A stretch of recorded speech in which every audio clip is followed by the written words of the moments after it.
अस्सलाम वालेकुम students, welcome to world of education. और आज हम वर्ल्ड ऑफ एजुकेशन की इस वीडियो के अंदर जनाब बात करेंगे CS 605 क्विज़ नंबर 1 की।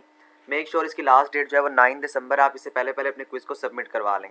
ठीक है जी, पहला क्वेश्चन देखते हैं। बहुत ईजी क्विज़ था आपका, अगर आपकी थोड़ी सी भी तैयारी होगी तो इंशाल्लाह बड़ी आसानी से आप जो है वो कर लेंगे, अपना क्विज़ अटैम्प्ट कर लेंगे।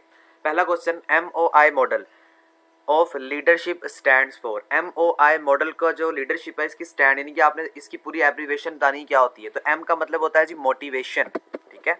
M का मतलब होता है मोटिवेशन, O का मतलब होता है ऑर्गेनाइजेशन और L का मतलब होता है इनोवेशन। सॉरी MOI, तो I का मतलब होता है इनोवेशन, ठीक है। तो मोटिवेशन, ऑर्गेनाइजेशन और इनोवेशन, तो ये आपका एक MCQ जो है वो आया हुआ है। मेक श्योर कि आपने MCQs को जो है अपने क्विज को सॉल्व करने से पहले तमाम तर जो है वो आपकी एब्रीवेशंस को अच्छी तरह से याद कर लेना है, ठीक है। अच्छा, मैं आपको साथ साथ तमाम तर जो भी आपके क्विज होंगे उसके प्रूफ भी दिखाता जाऊंगा ताकि आपको हर चीज़ की समझ आ सके। ये देखिए, यहाँ पे लिखा हुआ है MOI model of leadership develop by Weinberg. ये बेसिकली ये भी आपका MCQ आएगा, आगे जाके मैं आपको दिखाऊंगा ये साइंटिस्ट जिसने क्रिएट किया था उसके बारे में, और इसका क्या है मोटिवेशन, ऑर्गेनाइजेशन एंड इनोवेशन। तो ये आपके यहाँ पे क्वेश्चन सॉल्व हो जाएगा। नेक्स्ट पे अगर आप आए तो नेक्स्ट पे आपको क्या बता रहा है, क्वेश्चन नंबर 2 पे आपसे क्या पूछ रहा है कि what is fundamental for providing mechanism for objective evaluation of any process और एक्टिविटी। आपने ये बताना है कि क्या फंडामेंटल मैकेनिज्म है, यानी कि क्या सबसे पहली चीज़ है कि जब आप अपने प्रोसेस को, अपनी जो एक्टिविटी है उसको स्टार्ट करने से पहले जो है वो ऑब्जेक्टिव्स आपके क्या होने चाहिए। तो वो आपकी मेजरमेंट्स होनी चाहिए कि आपने किसी भी सॉफ्टवेयर को अगर क्रिएट करना है तो वो सॉफ्टवेयर के अंदर आपने ये बताना है कि हमने किस तरह से जो है वो बेसिकली तमाम तर रिक्वायरमेंट्स को, तमाम तर यूजर की नीड्स को पूरा करना है। तो वो मेजरमेंट्स आपके पास सबसे पहला फंडामेंटल है, सबसे पहला आपके पास जो ऑब्जेक्टिव है वो होता है। तो measurements is the right option here. Let us move to the proof. तो ये देखिए चैप्टर नंबर 12, लेक्चर नंबर 12 में सबसे पहली लाइन आपके पास लिखी हुई है जनाब, measurement is the fundamental for providing mechanism for objective evaluation of any process और एक्टिविटी, ठीक है। लॉर्ड केल्विन के अकॉर्डिंगली इसने डेफिनेशन की थी जब आपने सॉफ्टवेयर के प्रोसेस या प्रोजेक्ट मैट्रिक्स की बात करनी थी। तो मेक श्योर कि ये कॉन्सेप्ट आपको क्लियर हो जाना चाहिए कि measurement is the right option here. Okay, let us move to next question. Question number 3, dash life cycle model appreciate the need for iteration within and between phases. आपने ये बताना है phases क्या होते हैं। फेज का मतलब होता है कि मुख्तलिफ हमने अपने सॉफ्टवेयर को फेजेस के अंदर डिस्ट्रीब्यूट किया होता है, डिवाइड किया होता है।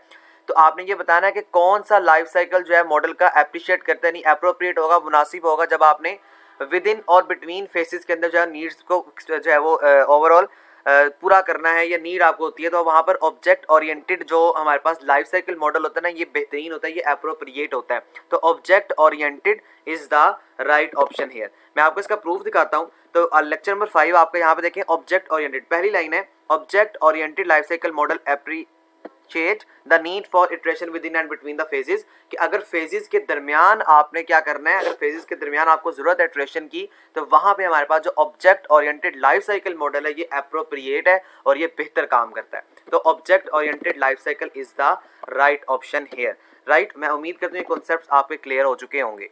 ओके, नेक्स्ट पे अगर आप आए तो नेक्स्ट पे आपको क्या बता रहा है, सॉरी ये आपका रिपीट हो गया क्वेश्चन।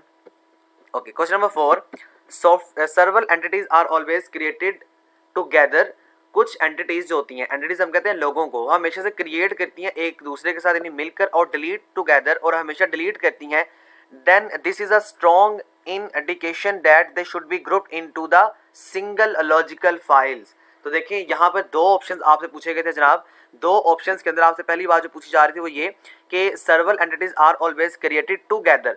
टुगेदर सबका सेम था, लेकिन आखिर में देखें इनका जो ग्रुप होता है वो सिंगल होता है। तो सिंगल, ये जो थर्ड वाला ऑप्शन आपको नजर आ रहा है ये इसका राइट ऑप्शन है, ठीक है। सिंगल आपने लगाना है।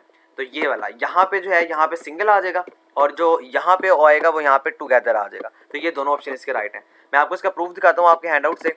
तो ये देखिए, ये पूरी लाइन है बेसिकली ये प्रोसेस ड्राइवन अप्रोच की।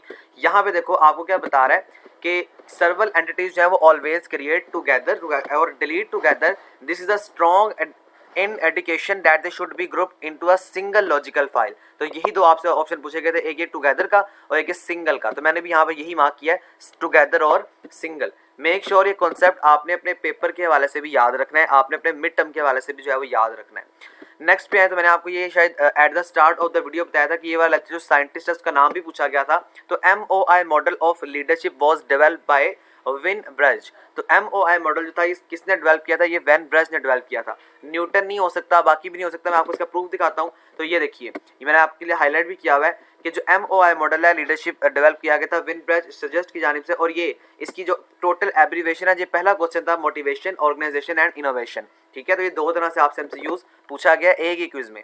मेक श्योर कि इसको आपने याद रखना है। क्वेश्चन नंबर 6 के ऊपर अगर हम मूव करें तो in controlled centralised structure communication between team leader and the members is virtual. जो हमारे पास कंट्रोल सेंट्रलाइज्ड स्ट्रक्चर होता है कम्युनिकेशन का, उसमें जो जो हमारे पास कंट्रोल सेंट्रलाइज्ड स्ट्रक्चर है उसमें हमारी जो कम्युनिकेशन होती है लीडर की और मेंबर्स की वो वर्टिकल होती है। ठीक है, वर्टिकल कम्युनिकेशन पाई जाती है कंट्रोल सेंट्रल स्ट्रक्चर के अंदर between the leaders and the members. तो vertical is the right option here. मैं आपको दिखाता हूं, यहाँ पे देखिए, ये देखें कंट्रोल सेंट्रलाइज, इसको हम शॉर्टेस्ट फॉर्म में CC भी कहते हैं, ये भी आपने याद रखना है। कंट्रोल जो है वो सेंट्रलाइज में क्या होता है? टॉप स्ट्रक्चर, यानी कि आपको ये बता रहा है कि जो हमारे पास टॉप लेवल प्रॉब्लम होती है सॉल्विंग की, वो ये होती है कि इंटरनल टीम जो है वो कोऑर्डिनेट करती है, कोऑर्डिनेशन होती है और मैनेज करते हैं इसको bye team leaders, team leader की जानिब से। एंड और communication between the leaders, communication जो है between the leaders and the team members is vertical. ठीक है, ये वाला ऑप्शन आपसे पूछा गया था कि ये क्या होती है, तो ये देखें ये वर्टिकल होती है। ठीक है, ये आपने याद रखना है एज अ शॉर्ट क्वेश्चन भी कि कंट्रोल सेंट्रलाइज का काम ये होता है कि यहाँ पे जो टॉप लेवल प्रॉब्लम होती है वो सॉल्विंग की जाती है और इंटरनल जो टीम होती है हमारी वो कोऑर्डिनेशन होती है मैनेजमेंट की, यानी मैनेज करती है टीम लीडर्स को, और टीम लीडर्स के साथ जो बाद में लीडर की और जो मेंबर्स होते हैं उनकी जो कम्युनिकेशन होती है वो वर्टिकल पाई जाती है। मेक श्योर इस कॉन्सेप्ट को आपने एज इट इज याद रख लेना है। नेक्स्ट पे अगर आप आए, ओके नेक्स्ट क्वेश्चन देखें तो ये मेरे पास शायद स्क्रीनशॉट नहीं लिया गया बाय मिस्टेक। आपका स्क्रीनशॉट बाय मिस्टेक नहीं लिया गया। ये वाला क्वेश्चन था जो मैंने हाईलाइट किया हुआ है, दिस वन, वो वाला स्क्रीनशॉट क्वेश्चन नंबर 7 था, उसका मुझसे बाय मिस्टेक स्क्रीनशॉट नहीं लिया गया, लेकिन वो एज इट इज ये वाला क्वेश्चन रिपीट हुआ था।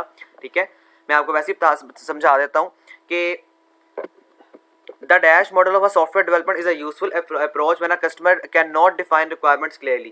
जब हमारा कस्टमर जो है डिफाइन नहीं करता अपनी रिक्वायरमेंट्स को क्लैरिटी के साथ, तो वहाँ पे कौन सा जो सॉफ्टवेयर है या कौन सी जो हमारे पास मॉडल है, कौन सा सॉफ्टवेयर जो है वो एप्रोप्रिएट होता है मॉडल, तो वो प्रोटोटाइपिंग होता है। Prototyping is the right option. यही question as it is repeat हुआ था, मैंने आपके लिए प्रूफ लिया हुआ था, मुझे इसके बारे में नॉलेज था लेकिन मैंने प्रूफ आपको दिखाना था, तो वो बाय मिस्टेक मुझसे स्क्रीनशॉट जो है वो नहीं लिया गया, उसके लिए हम आपसे अपोलोजाइज हैं।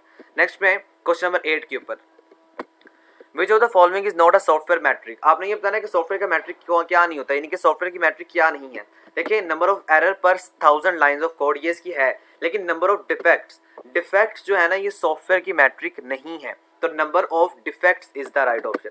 आपके हैंडआउट से मुझे जो है ये नहीं मिला, लेकिन पेज नंबर 66 के ऊपर मौजूद है। मैंने आपके जो मुख्तलिफ आपके प्रूफ्स हैं मैंने वहाँ से इसको कलेक्शन किया है। विच of the following is not a software matrix, तो ये देखें number of defects, page number 66 पे इसका जो है वो आपके हैंडआउट्स के अंदर ये एविडेंस मौजूद है और ये 100% श्योर है। तो नंबर ऑफ डिफेक्ट्स मैंने भी यही लगाया था, लेकिन एट दैट टाइम मुझे प्रूफ नहीं मिला था, तो मैंने इसको बाद में आपके लिए सर्च आउट किया, तो ये number of defect is the right option here. Question number 9 जो कि सेकंड लास्ट क्वेश्चन है हमारा जनाब, what dimension of spiral model represents the cumulative cost to date. आपने ये बताना है कि कौन सी डायमेंशन है स्पाइरल मॉडल की जो रिप्रेजेंट करती है कम्युलेटिव कॉस्ट को, तो वो रेडियल है, RADIAL, रेडियल डायमेंशन जो है इस चीज को रिप्रेजेंट करती है। तो radial is the right option here. इसका मेरे पास एविडेंस भी ये देखें मौजूद होगा, यहाँ पे देखिए, radial dimension represent the cumulative cost to date and the angular dimension represent the progress through the spiral। ये भी आपने याद रखना है, ये दो बातें आपके लिए इंपॉर्टेंट हैं। ठीक है, पेज नंबर 20 के ऊपर आपका ये एविडेंस मौजूद है, तो इस चीज़ को भी आपने देख लेना है। नेक्स्ट पे आप आए क्वेश्चन नंबर 10 जो कि लास्ट क्वेश्चन है हमारा। अच्छा, इससे पहले स्टूडेंट्स मैं आपको बता दूं, अगर कोई हमसे पेड क्विज करवाना चाहता है तो आपका नंबर जो है वो गिवन है, इस नंबर पे आप कांटेक्ट करें, इंशाल्लाह आपको पेड क्विज की सर्विसेज जो है वो दे दी जाएंगी।